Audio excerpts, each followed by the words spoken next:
Now we're talking about Ahlul Kalam, the people of Al-Kalam. It's very interesting to know that the science of Aqeedah, sometimes some people refer to it as the science of Al-Kalam. Do you know that? It's a common use in the 4th century, 5th, 6th, 7th, 8th century, or maybe 6 and up. It will be known as Ilm al-Kalam, the science of Kalam. What Kalam means? Huh? Talking, speech, talking. Why it was known as Ilm al-Kalam? Because the Aqeedah, the Tawheed, turned from being something practical, something lead to action, to be just a philosophical argument. This is what it returned to. Among whom? Among those who don't follow footsteps of the early Muslim generations. They turned the science of Aqeedah to be an argument, philosophical thing. That's why they consider it something, turn your heart to be solid. It will not soften your heart. Because it's all about talking, argument. Okay? And this is referring to the innovators, to the way which is other than the way of Ahlul Sunnah. That's why you will never see the scholar of Ahlul Sunnah call the science of Aqeedah Kalam. That's only the people who follow the bid'ah or the innovations. Until today, in some Muslim universities, they still consider the department of Aqeedah the department of Al-Kalam. Ilm al-Kalam. Ilm al-Kalam. And they refer to Aqeedah as Ilm al-Kalam. That's why you will see some people, they will tell you, no, don't study Aqeedah, turn your heart, it's all about argument, turn your heart to be solid, it will not soften your heart. Why? Because they study the Aqeedah in wrong way, and based on just a philosophical argument. Ahlul Kalam, known in the Islamic history,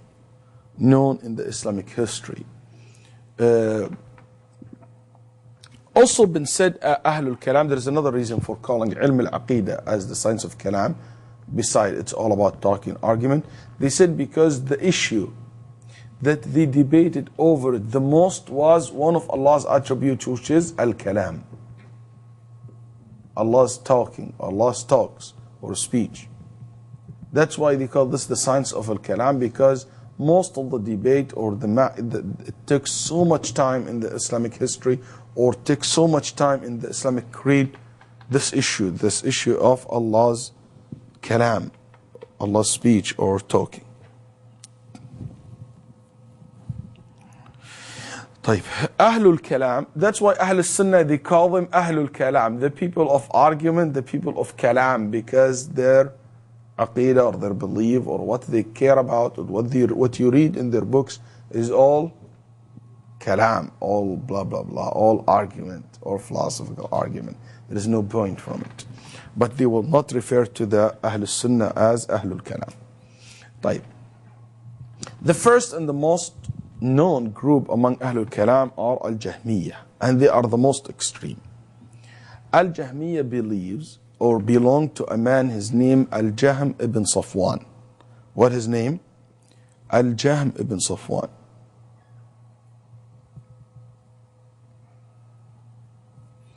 Al-Jahm ibn Safwan, who took this idea from his Sheikh. His Sheikh known as, or his name was, Al-Ja'd ibn Dirham. Al-Ja'd ibn Dirham. Al-Ja'd ibn Dirham took this idea from a man, his name Bayan ibn Sam'an. Bayan ibn Sam'an studied under a man, his name Talut.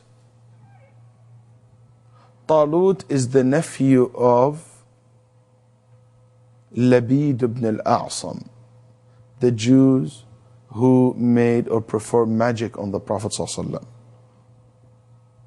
The Jew guy in Medina, the magician man in Medina, who have made magic against the Prophet ﷺ. Al-Jahm ibn Safwan, he was so active, and his wife more active than him in promoting this belief. Al-Jahm ibn Safwan used to defend Islam. And he was so interesting in which we call it today interfaith dialogue. He was so active in what we call today interfaith dialogue. He liked to go and to debate and to visit, but he doesn't have knowledge. That's why Dhahabi said, Al-Jahm ibn Safwan was in the time or the era where the hadith was so popular. Every single person started narrating hadith. It's just by attending one class and you hear one hadith and you deliver it, you enter the history as a narrator. Regardless, even if you are weak, but at least your name will be mentioned as a narrator. Al-Dhahabi said he lived in that golden era of the hadith, where the hadith is so popular. And he lived in Iraq, where is the hadith, the scholar of hadith, so many of them, and the scholars around him. He said he never narrate a single narration. Not a single hadith. That's not his, he was not interested in the science of hadith at all, or the Quran and Sunnah. He was even not memorize, he didn't memorize the Quran, and he made some fatwas go against the clear verses in the Quran because he doesn't memorize or he doesn't know what's in the Quran.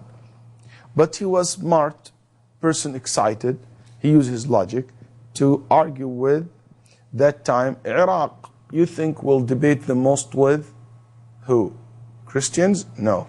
They will debate the most with the Manawiyah, the Persian, the one who, the Indian. So all these Buddhist influence ideologies, all these atheist and pagans influence ideologies, that the word has two creator and blah, blah, blah, was so common. When they debated Al-Jahm ibn Safwan, they asked him, can you see your Lord? He said, no. Can you hear your Lord? He said, no. Can you smell him? He said, no. Can you touch him? He said, no. So if you can see him, hear him, taste him, you can touch him, you don't use your senses to find, to know that he exists, it means he's not exist. Because what the thing that you can't see, you can touch, you can't smell, you can taste, is the non-existent things. That's right? So they said that to him. He said, oh, that's true. So he said, Allah does not exist, that's why we don't believe in God. He got confused, he doesn't know how to answer them, he went back home, he stayed for 40 days, but not khuruj, no, 40 days, no prayer, no salat, nothing. 40 days, he had doubt about Islam and about the existence of Allah. After 40 days, he came back to these groups of Indians and he debated them again. And he said, no, I found it. Allah exists and not exist in the same time. And he came up with the theory that all of Allah's attributes, all of Allah's attributes and all of Allah subhanahu wa ta'ala's names should be denied. They are not exist. So we only describe Allah with negative things, with negations. So we said, He is not dead. He is not as a human. He is not. But you cannot say He is. So he denied all the names and all the attributes of Allah subhanahu wa ta'ala. And basically Allah for him is something you can imagine, but it's not exist in reality. If he study the Quran and Sunnah, if he has a logic, for God's sake, there is a difference between what you cannot see and what cannot be seen. Do you understand the difference? Between what you can't see and what can't be seen. Can you see Kaaba now? No, it doesn't mean it's not exist. I cannot see it right now because I live in America. That's right. But you know, if I travel to Saudi Arabia, I'll see it. I can see Allah, but I will see Him in the Day of Judgment. Muhammad saw Him, Jibreel saw Him. So Allah is not something can't be seen, can't be heard. So your senses lead to Allah subhanahu wa ta'ala. So this argument with them was very weak, even logically. Okay?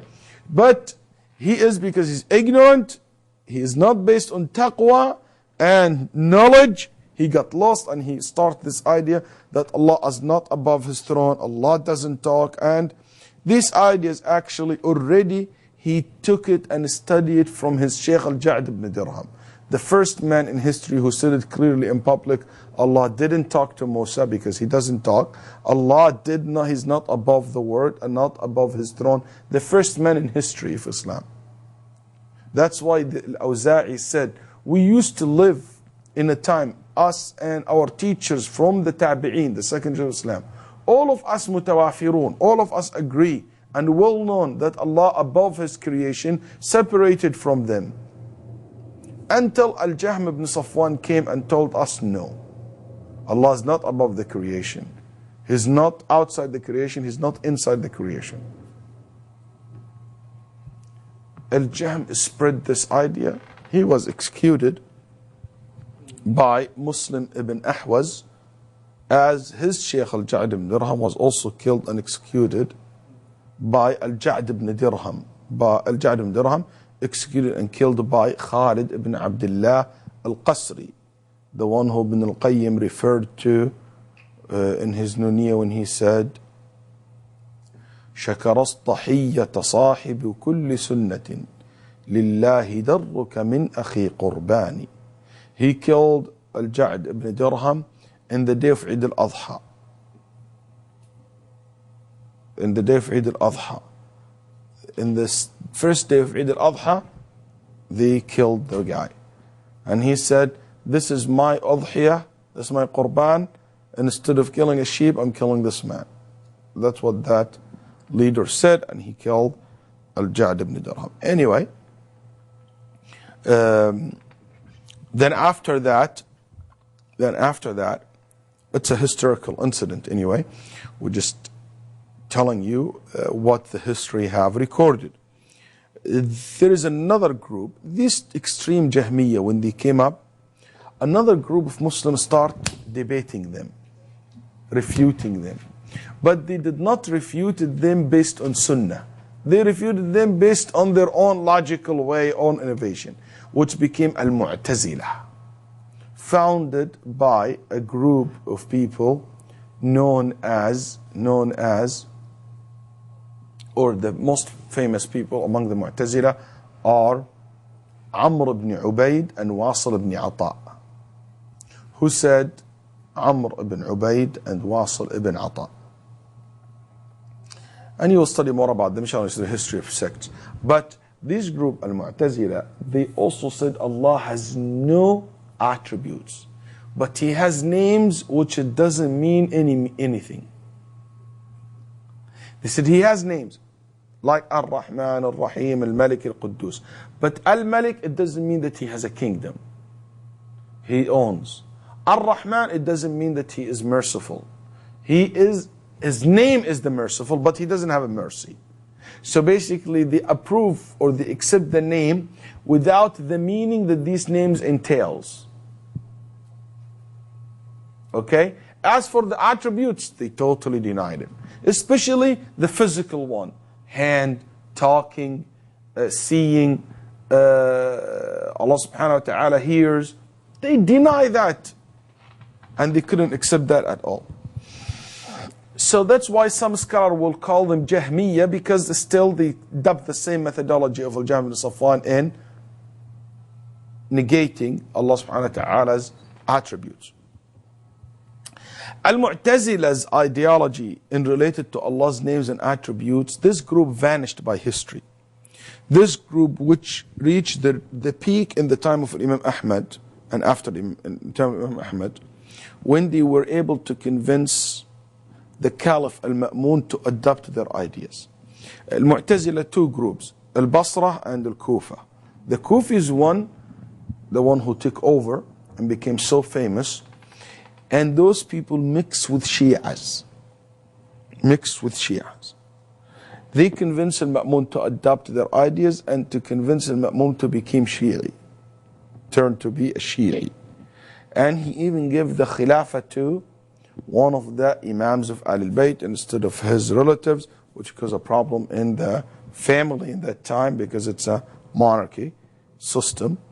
Anyway, what happened that Al-Ma'mun also in his time, for the first time in history of Islam, cursing Abu Bakr and Umar, was permitted to be in public in the minbar of Salat al-Jumu'ah, because he was Rafidi. And in his time, the Mu'tazila became so strong. And they took over also, and they became stronger even in the time of Al-Mu'tasim. Al-Mu'tasim, then also Al-Wathiq, until they start declining in the time of Al-Mutawakkil, when he became the Khalifa. And this is by the end of Imam Ahmad rahimahullah's time. He was alive, he witnessed these 4 Khalifas. Al-Mu'tazila as a group, ideology about Allah's names and attributes, vanished as Mu'tazila. But their whole entire idea of how they view Allah's names transferred to whom? The Shia that we have today. So every Shi'i today, or Zaydi today, they believe what Al-Mu'tazila believed and related to Allah's attributes. Al-Mu'tazila, you see, became empowered, became famous. They believe that all of Allah's attributes should be denied. They believe in names which doesn't have any meaning. Okay? In this time, there among them a famous scholar, his name Abu al-Hasan al-Ash'ari. Abu al-Hasan al-Ash'ari, who was a Mu'tazili, pro-Mu'tazili. He had an argument with the Mu'tazili about several things. He broke out, but he broke out from them by and influenced by a man, his name Ibn Kullab, which is the founder of a group called Al-Kullabiyah. Al-Kullabiyah. Ibn Kullab, he is the brother of very famous scholars among Ahl Sunnah. Ahmad ibn Sa'id ibn Qattan. He's a great scholar of Ahl Hadith. His brother is Muhammad ibn Sa'id ibn Kullab. He was called Kullab, comes from Al-Kullab. You know what's Kullab? It's a hook. Kullab, it means hook. You know the hook? The hook. In the old days, when the what do you call that? The one who take the sheep outside to eat. Shepherd. He has a hook. When something falls down, he will pick it up with the hook. So it's became easy and handy. He doesn't need to stop because he's walking. So anything fall off, he collected with kullab, with hook. Okay? So that's what the word hook, kullab, that's what it is. They said this man, Muhammad ibn Kullab, when he talks, when he addresses people, he will collect people's heart the way the shepherd collects the goods from the floor. He's so good in talking. He can take over your hearts like this. He will collect it, he will get it. He will gain your hearts. Exactly like the way the shepherd pick up the things from the floor. So that's why he was famous by named as Ibn Kullab. It's not a family name, it's not a name actually. It's more like a nickname or a description. You have to leave? Right. See you next week, inshallah. Right. So basically that's what happened. He became famous, very influential person. He was able to influence also Abu al-Hasan in that time. And he has his own school of thought, and those are Kullabiyah. In the same time, also there is a very famous student of Abu Hanifa, a very famous person, his name Abu Mansur al-Maturidi. Abu Mansur al-Maturidi, who basically most of the Hanafi today follow him, and he has a great influence over so many of the Hanafi scholars. His name Abu Mansur al-Maturidi established something called al-Maturidiyah. So you have Abu al-Hasan al-Ash'ari establish the Ash'ari group, and you have Ibn Kullab al-Kullabiyah, which became almost not exist because these all or vanished or became part of the Ash'ariyah, part of Maturidiyah. طيب. Maturidiyya, they are more linear towards Mu'tazila. Ash'ariyya more linear towards Jahmiyya. Okay? Anyway, Kullabiyya more linear towards Ahl Sunnah. to Ahlul Sunnah. Abu al-Hasan repented in the end of his day. You're going to study this in details when you study the history of sects. What I'm trying to say here, what is the so common things between these four people, four groups? They are among the people of Al-Kalam because also they did not base their argument in the matter of Aqeedah based on what Allah and His Messenger and the companions and the early Muslim generation said. They based on a philosophical argument. So they are part of Al-Kalam in that sense. Two, when it comes to Allah's names and attributes, they are mu'attila. Why? Because, and I will choose only the Ash'ariyya because most of them around, Ash'ariyya represent all the other three, the Kullabiyya, the other two, the Kullabiyya Maturidiyya, because they are the famous. They said, we only believe in 7 of Allah's names, or 14, sorry, of Allah's attributes. And by the way, Ash'ariyya, one of the great things that they did, that they refuted Al-Mu'tazila so much. They debated Al-Mu'tazila. They defeated Al-Mu'tazila. They really grounded them. They defeated them so many times. They wrote so many books against them, against the philosopher, against the Jahmiyyah. But again, the problem, they defend Sunnah by using bid'ah, innovations. Okay, so they cause also another more damage to Islam and to the Sunnah of the Prophet ﷺ because the methods that they follow was not correct. But anyway, those people believe that Allah can be described with 7 attributes, which is, they said, they came up with these 7, they said because this is the only 7 that the logic lead to. They said, Allah subhanahu wa ta'ala, we see that Allah subhanahu wa ta'ala has knowledge. Because how perfect this word is, it means that He has knowledge. They said also Allah made people different ways. Black, white, tall, short, women, men, male, female, rich, poor. So He has will. He has will, irada. Okay? Then He said that greatness of creation shows His capability, qudrah. So they said, since He has knowledge, He has capability, He has will, these 3 things cannot be in a dead thing. The one who has these 3 must be alive. So it said that the 4th attribute that He is alive. Life. Then they said any life will not be complete without seeing and hearing and talking. So they said 3 brought 1 and 1 brought 3. Did you get that? 3 things prove 1 and 1 prove 3. Just as a code for you to remember. Knowledge, will, capability, lead to life, that He's alive. And Him being alive entail 3 things: talks and sees and hearing. So they said this is the 7 ones that we believe in. Some said 14, which is the opposite of them. They said so He's not deaf, He's not blind, He's not, so this is 14. They said that's it. Other than these 7 attributes, we don't believe in anything else. So that's why it's so funny for me when I hear the Ash'ari saying that Allah's hand means power. Okay, you don't believe that He has power. First of all, when you guys lay down your belief, you don't believe in quwwah, in power. You guys don't believe in that. It's not one of the 7. You see what I'm saying? It's just so wrong, you know? Or they said, His bounty, or you don't believe in that. You just believe in 7, that's it. Or some of you believe in 14, but the madhab based on 7. So that's what Abu al-Hasan al-Ash'ari came with as a middle ground. Between the Mu'tazila, he denied everything, and he said in the other extreme, the Mumathila, who said Allah like His creation, but those people were ignorant of what is the madhab of As-Salaf As-Salih was in Allah's names and attributes.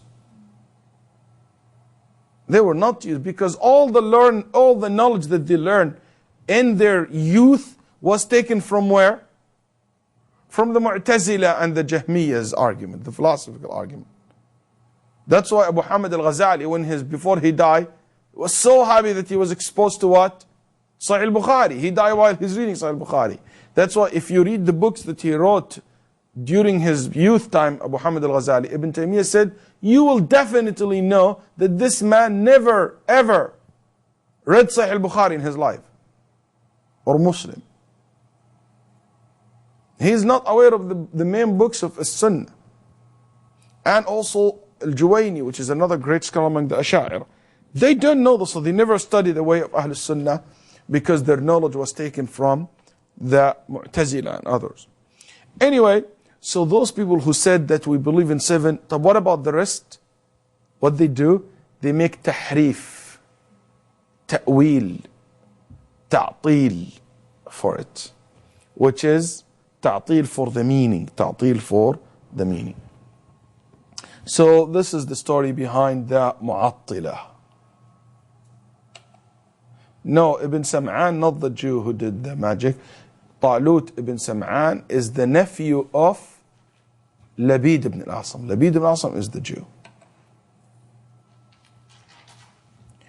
I just would like to mention something related to Al-Mumathila, the one who said Allah similar to his creation. I said that before, but just for your information, there are two groups, Al-Karramiyya and Al-Hishamiyya. Al-Karramiyya related to a man, his name Abdullah ibn Karram. You might not find this in the book. Al-Hishamiyya, referring to two men, their names are Hisham ibn al-Hakam, and the other person is named Hisham ibn Salim al-Jawaliqi. Hisham ibn al-Hakam, the first one. Second one, Hisham ibn Salim al-Jawaliqi. Both were extreme Shi'as. SubhanAllah, Shi'ism, the Shi'as ideologies, start like this. Start like saying Allah similar to His creation. Mumathila. Then they end up what? What they end up what? I just said that just a little bit ago. Online. They end up what? They start as Mumathila. Their first generation start adopting Tamthil as their ideology in viewing Allah's names and attributes. Then they end up what? Mu'tazila. Allah yaftah alayk ya Aliyah. Like Mu'tazila, Asma. Yes. Mu'tazila. I just said that. They became Mu'tazila. Mu'tazila's ideas in viewing Allah vanish or dissolve in the Shi'is ideologies. So which is Mu'attila. So they went from the first extreme, which is Tamthil, to the other extreme of Ta'til. Okay?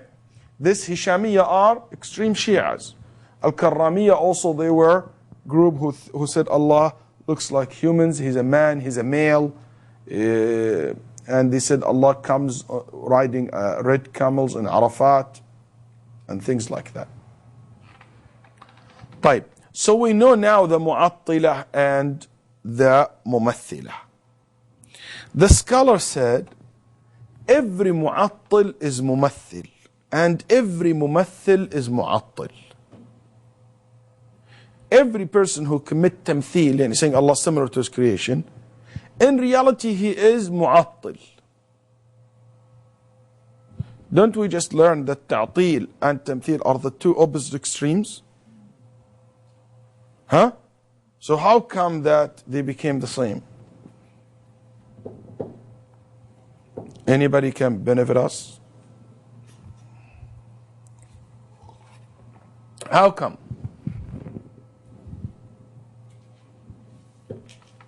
Yalla.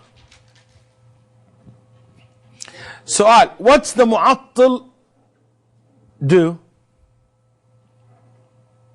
He denied the existence of all Allah's attributes and names. That's right? Okay, listen carefully. If they said Allah is not,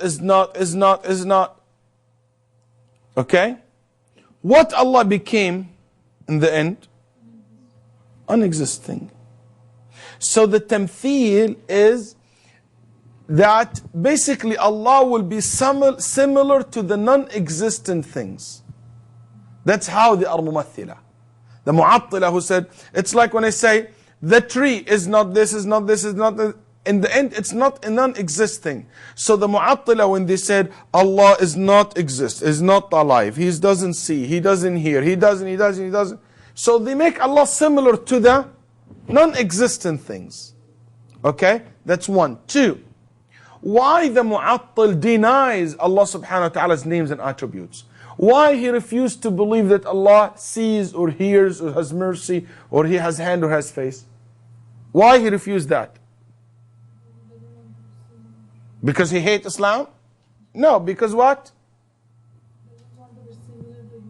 Because he's afraid that if I say that, Allah will be similar to His creations. Excellent. Excellent. Okay? What's your name? Zahra. Zahra, you just got 25% of the exam now. So you're dealing with only 75. You got 25 points from your exam, because that's very good. That shows that you understand exactly what we're talking about. طيب. So, basically, those people, because when they hear the word mercy, love, live, hearing, seeing, talking, what the first thing came to their mind? That means that He is similar to His creation. So they made tamthil in their mind. Then they made ta'til by their tongues. So they are mumathil.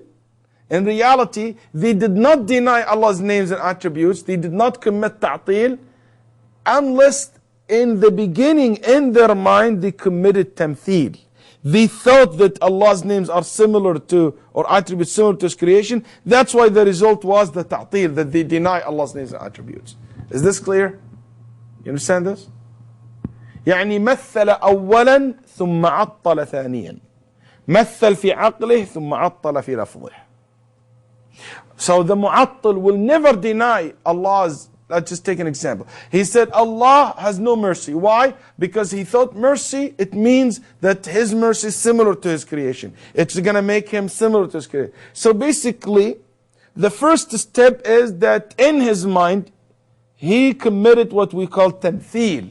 He thought that Allah's mercy required or necessitated that He is like His creation. So that's why we said every mu'attil is mumathil. So you have 2 points now. He is mumathil because he committed tamthil in the beginning. And he's mumathil because he's Allah similar to the non-existence creation. طيب, on the other hand, every mumathil is mu'attil.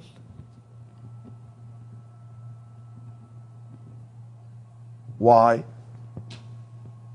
Because when the mumathil said Allah's hand is like your hand. Is this really what Allah's hand is? Huh? So he negated the real meaning of Allah's hand. By saying that this is like this, he indeed negated the real meaning of Allah's hand, which is His hand is totally, or the way Allah's hand is. So he committed negation, because if he said Allah like humans, this is not what Allah, that the one we worship. The one I worship is not a male, like the Mumathila said, who has cheek and has a big forehead. They describe him like this. This is not what Allah. They really negate the real God by giving an image of Him. You see? So the Mumathila, indeed they have committed ta'til. They have committed ta'til. Because if he said Allah's mercy like my mercy, that's not Allah's mercy. So basically, the real mercy of Allah, you negated it by saying His mercy exactly like my mercy, or He functioned the way I function. Okay? So that's why we said كل ممثل also معطل. كل ممثل معطل.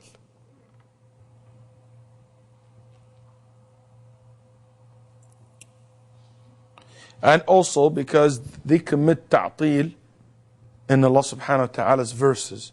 Because that verse in Allah subhanahu wa ta'ala said He's merciful, the meaning of it, that His mercy different than anybody's mercy. So if you said His mercy like our mercy, you basically take out the meaning of this, or you negated the real meaning of this verse.